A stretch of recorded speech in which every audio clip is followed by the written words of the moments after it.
Hi everyone, welcome to Blue Heron Hill. I'm Sue and I'm in my garden.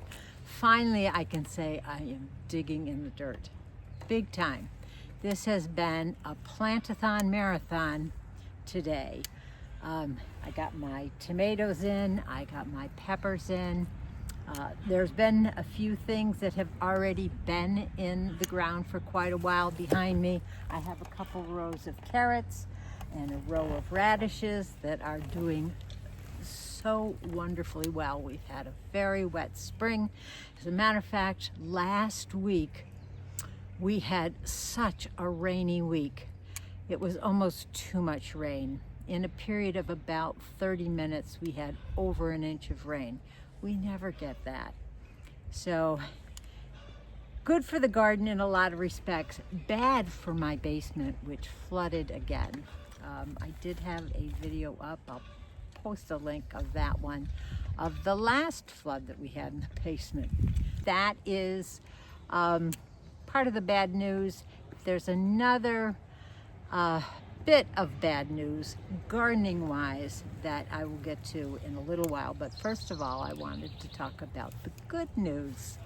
10 tomato plants in this trellis, and there's another trellis just parallel to it, another 10 there, and then one over to my left with a few tomatoes, not everything. I had to restart 3 different tomatoes. Dr. Witchy's, which is a wonderful yellow beefy kind of beefsteak tomato. Juliet, which is a grape tomato, so prolific. They are such a meaty little grape tomato that they're almost like a paste tomato. And then Sun Golds, which is my all-time favorite for snacking. If you haven't tried those, put those on your list or go out and try and find some. I actually went to about 3 or 4 different nurseries looking for them because I was ready, willing, and able to buy starts already, and I could not find any. And speaking of starts, there were some that I didn't plant from seed this year myself. Those like Amish Paste, Jetstar, what else? Celebrity also. Those 3 I picked up at the nursery. Last year I saw that this nursery is selling them, so I thought, okay, just not going to put that on my plate for this year. I had plenty other things to start from seed, and I just let the nursery do that.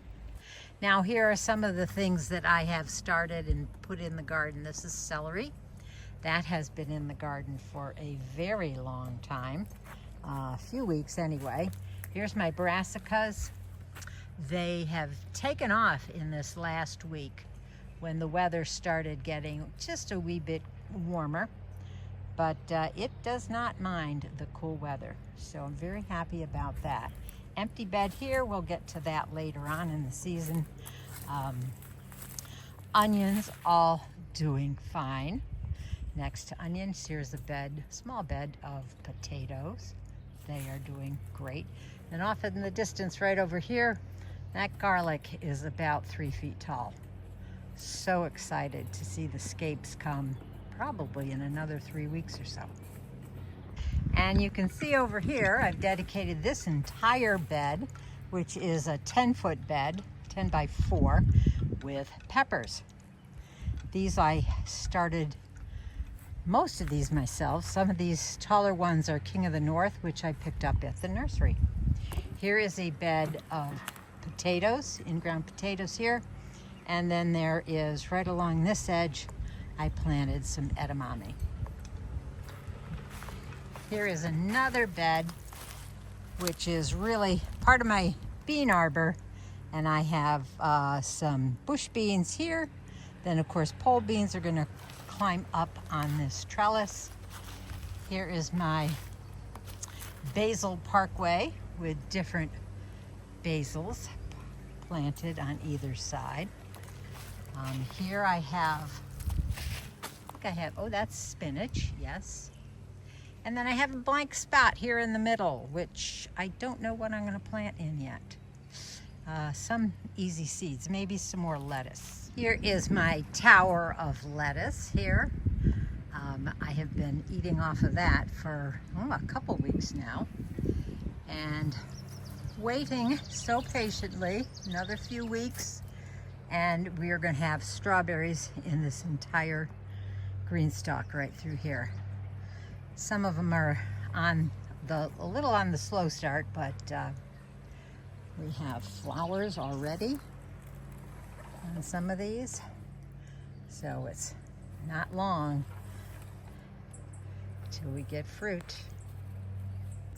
So that kind of brings me to all the good things that are going on.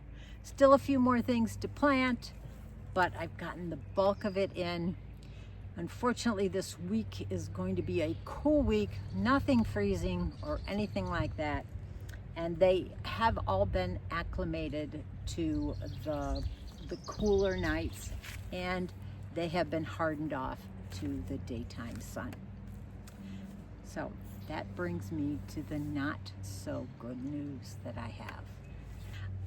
I guess I just have to talk about this because it does have me a little bit upset.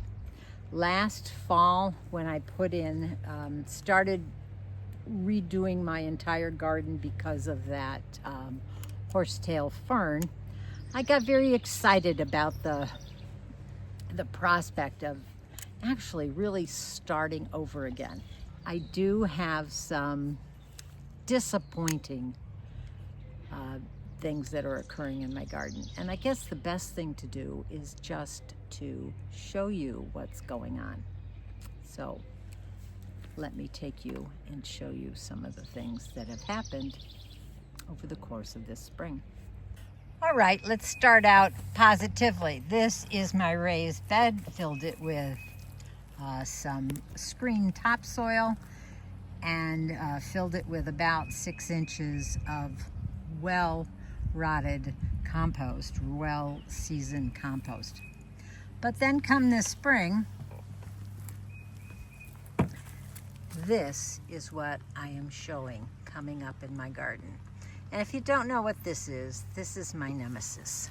This is a horsetail fern. Now, I have this landscape fabric throughout this entire main garden. And it's well overlapped. You can see I've overlapped it very well. Staked it all down, and it goes underneath all of these raised beds. And there's cardboard down. And I thought, oh, this is the perfect solution to my problem. As you can see, it's not the perfect solution. These horsetail ferns have popped right through the landscape fabric. Here's another one over here. It's come up right through that landscape weed barrier fabric. Now, I thought this is the same weed barrier fabric that I purchased from the same company, and I thought it was the same product that I had bought and installed in my vineyard. Let me show you that fabric first. Now, it looks like the same stuff. Now, I do have some grasses. These are just growing because of an accumulation of detritus and soil that accumulates on it. But I go through and I can just pull it right off and it comes out. And I thought that this is the same stuff. But as I look at it, I think this is a tighter weave than what I had bought for my main garden.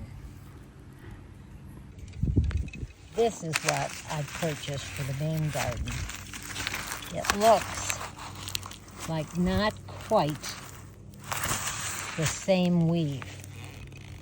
It looks maybe looser. Or those horsetail ferns are insidious. Now I can understand them coming up from underneath this and off the sides here. And I kind of expected that and figured I may have to just kind of keep pulling them. But they wouldn't interfere with my main garden. But you can see here, they're just coming right up from the bottom. Now I could go and pull these out, but that root is still there. Here's one here, and this has pushed right through the fabric because there's been no splits in this fabric at all. And that one just, you can see that it, when it starts, it has these little spiky things. So I think they weasel their way through this fabric and just come out and grow on up. You can see I have a number of them here in this bed already. I'm going to try and dig down deep and get what I can, get root and all, as much as I can.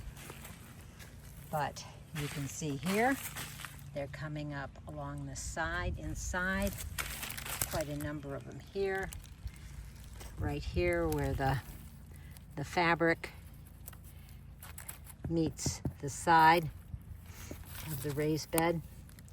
And just pulling them out doesn't work because this is attached to a root system that runs underground. So I will do the best that I can. So I don't know what I'm going to do about this. It took me about 8 to 10 years to realize that those weeds were winning the battle in my garden. And that's why I decided to raise the whole thing, knock it all down, and build on top of some kind of a barrier. Obviously, I thought I got the correct barrier that I had before. There's been nothing over there in my vineyard area that has grown up through that fabric. Now, I'm very fortunate that on that side of my driveway, I don't have these weeds. But on this side, I do. And I might just be resigned to the fact that this main garden area is not going to be a long-lasting garden. I may only be able to garden over here on this side maybe another 6 or 7 years. And then maybe by that time, I'd just have to face facts and just mainly garden over on the other side. It's really disheartening. I'm really kind of almost not quite broken about it, but the feeling I have is nearly discouragement. But I'm going to power on at least for another, I don't know, 5 or 6 years and see where that brings me. I will constantly pull these things out to the best of my ability without, you know, harming the plants that I have in here. And then at some point in time, it may be just as bad as it was last year when I had to make the decision to totally bulldoze this main garden and start all over again.